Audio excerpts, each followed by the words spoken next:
그리스도의 풍성하신 은혜와 사랑이 늘 함께 하시기를 바랍니다. 오늘 이 아침에는 출애굽기 11장 1절로 10절까지의 말씀,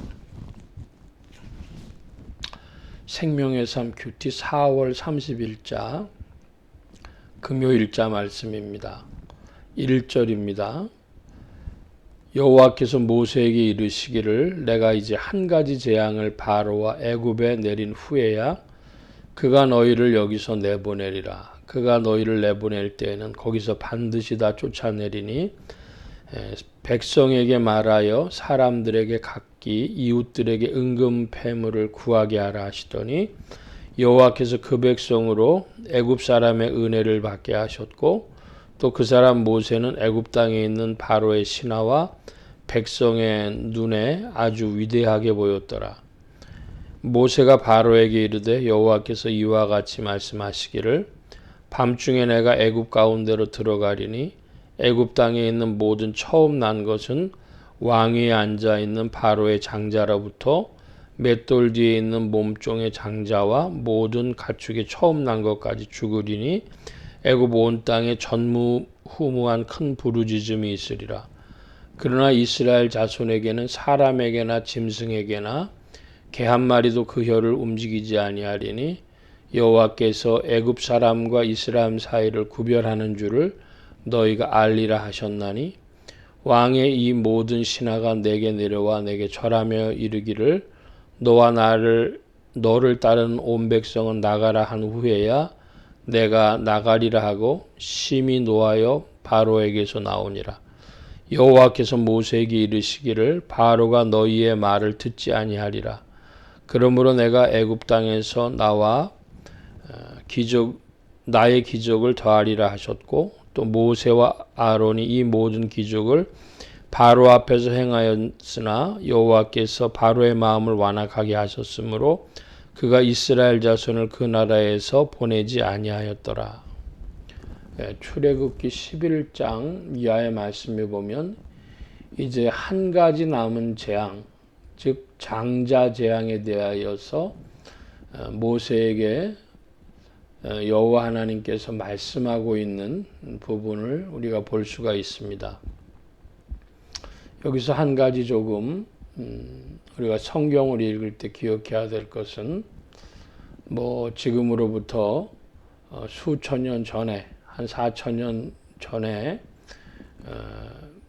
이스라엘 백성들이 이집트 땅에서 겪은 이야기 중에 이제 장자 재앙을 애굽에 내림으로 이스라엘 백성들이 출애굽을 하게 됐다. 그 얘기가 나랑 무슨 상관이 있냐는 거죠. 그게 거기서 나랑 직접 관련이 없다면 줄 수 있는 교훈은 뭘까? 근데 교훈도 주지만 교훈보다는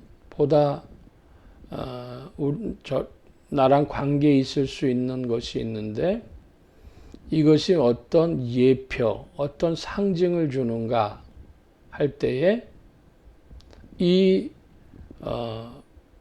예표나 상징으로서는 나에게 주는 의미가 더 클 수 있다 하겠습니다. 하나님께서는 왜 장자를 치시겠다고 하는가? 그 당시에 이 장자라고 하는 것은 부모의 모든 것을 넘겨받는, 그러니까 부모의 것에 절반을 넘겨받는 그런 의미가 있었기 때문에 형제들이 많다 하더라도 그 상속한다고 하는 의미가 있는 것이죠. 장자. 이것을 성경적인 어떤 신앙적으로 용어로 바꿔 표현하자면 신약적으로 말한다면 세상 생명입니다. 하나님께서 세상 생명을 이제 끊어버리시겠다. 그것이 이스라엘 백성하고 이제 애굽 백성하고의 차이인데 하나님께서 이스라엘 백성들은 지켜 보호하시고 애굽 사람들은 그 신분이 어떠하든지 장자를 치시겠다. 이 장자는 세상 생명에 이어가는 모습인데 세상 생명이 끊어지면서 이제 출애굽의 역사가 벌어진다. 하나님 앞에 나오는 역사가 벌어진다. 이렇게 하겠습니다. 이 장자재앙하고 연결되어지는 것이 있는데요. 이제 출애굽의 역사는 장자재앙으로 이루어지죠. 그래서 이스라엘 백성들이 애굽 땅을 떠나고 홍해를 건넙니다.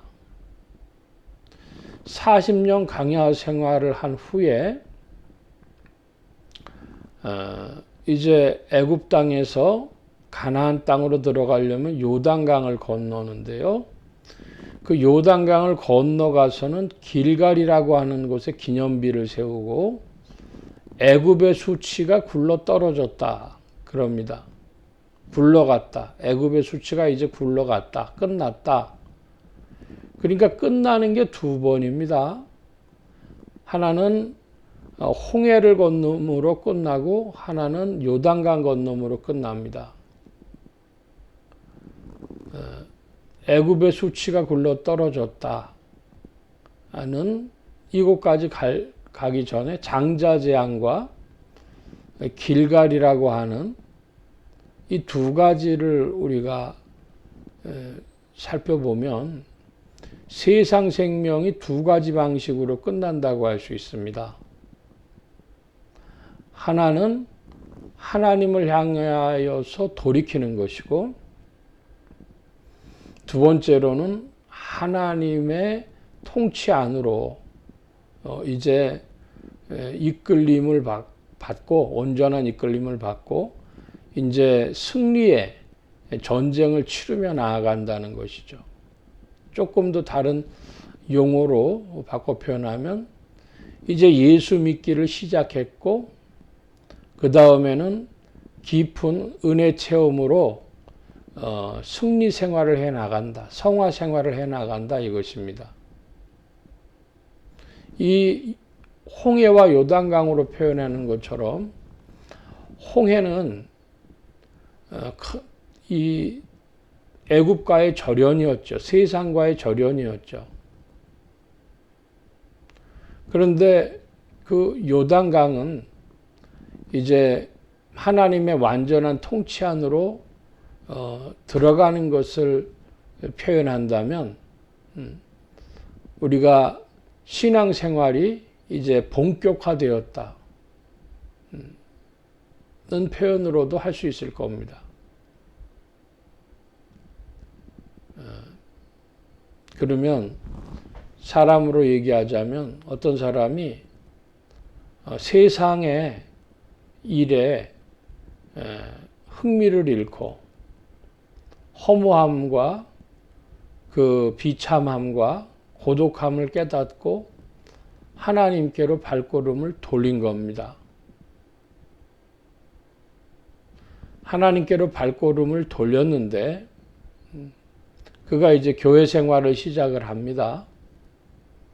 그리고 거기서 계명을 받습니다. 시내산에서 계명받듯 하나님이 제시하시는 기준이 자기 삶에 준칙이 되어지지만 그러나 아직은 아닙니다.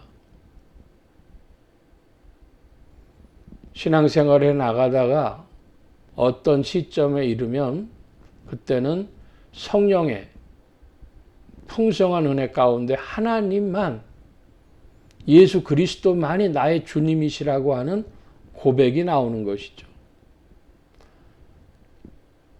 홍해와 요단강 사이 그 광야 생활이 오늘날 지상의 교회 생활과도 같다 하겠습니다.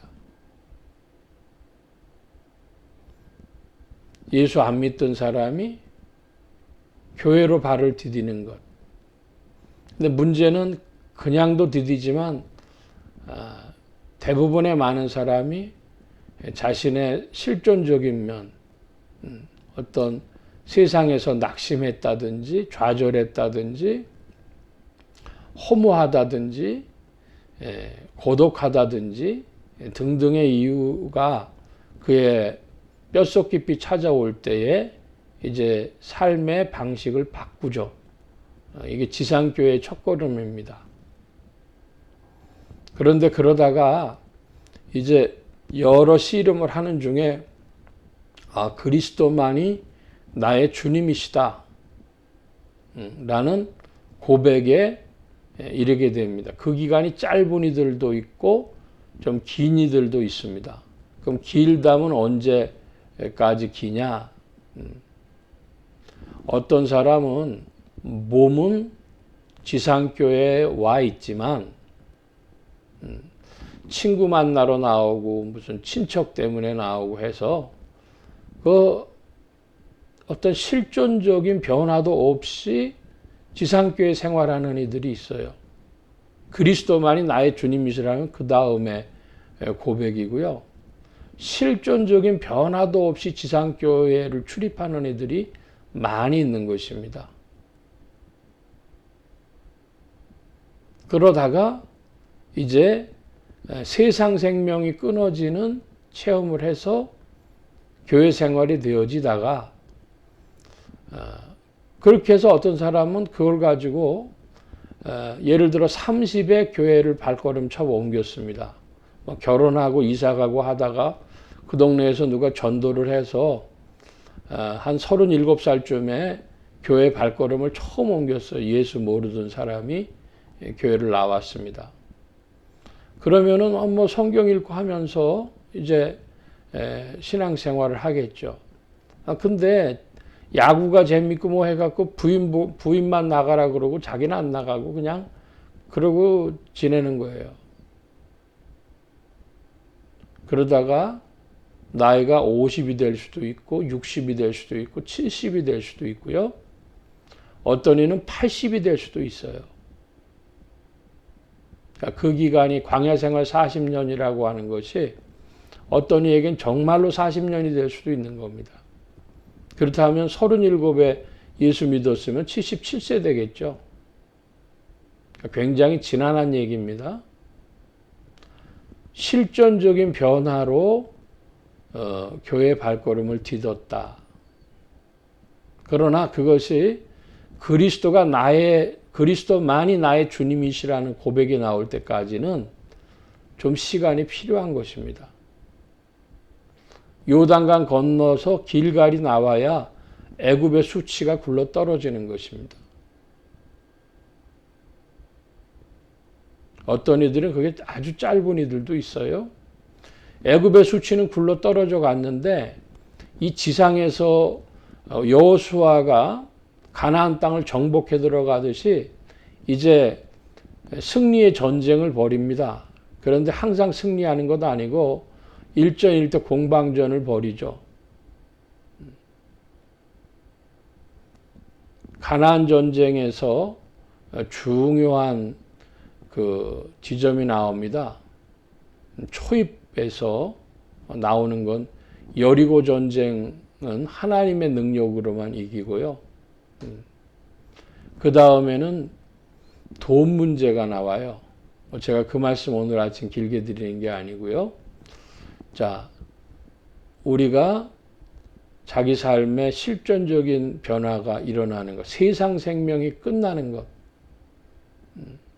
그래야 이제 바로가 이스라엘 백성을 내보내주듯이 세상 생명 문제가 나온다. 애굽의 장자를 칠 때에야 출애굽을 바로는 허락한다. 여기까지 말씀 보겠습니다. 기도합니다. 만복의 근원 되신 하나님 함께하여 주셔서 우리의 옛 생명의 이야기들이 애굽에서 광야에서 가나안 땅 정복 전쟁을 하면서 모습으로 나타나지만은 그러나 제일 처음의 일이 바로가 항복하는 일인 줄 압니다. 이 세상의 끝을 우리의 심령이 경험할 때에 어떤 이들은 절망과 낙심으로 또 어떤 이들은 삶의 회의와 허무감으로, 고독함으로 인생의 의미를 찾지 못할 때에 그리스도를 향하여 첫 발걸음을 내디딘 줄 압니다. 우리 스스로 세상 생명이 끝난 자로서 주님 안에서 더욱 이끌림을 받고 그리스도만이 나의 주님이시오 하는 이 고백의 더위에 굳게 서는 이 지상교회의 성도들이 되게 하여 주옵소서. 함께하여 주셔서 예수 소망교회와 온 성도들과 부족한 종에게도 긍휼을 베풀어 주셔서 예수 소망교회에 출입하는 모든 인생들은 삶의 실존의 자리에서 교회를 향한 발걸음이게 하여 주옵시고 주님 그곳으로부터 신앙이 시작하여 그리스도만이 나의 주님이시라는 고백이 있는 교회의 공동체 구성원들이 되게 하여 주옵소서. 주님 함께하여 주셔서 오늘도 온 교회와 성도들과 주의 종들이 함께하신 것과 같이 예수 소망교회와 온 성도들과 부족한 종에도 함께하여 주옵시고 복음 전파와 영혼 구원하는 일에 쓰임받으며 성령님과 함께 전진케 하여 주옵소서. 도우심 구하며 감사하며 의지하올 때에 예수 그리스도의 이름으로 기도하옵나이다. 아멘.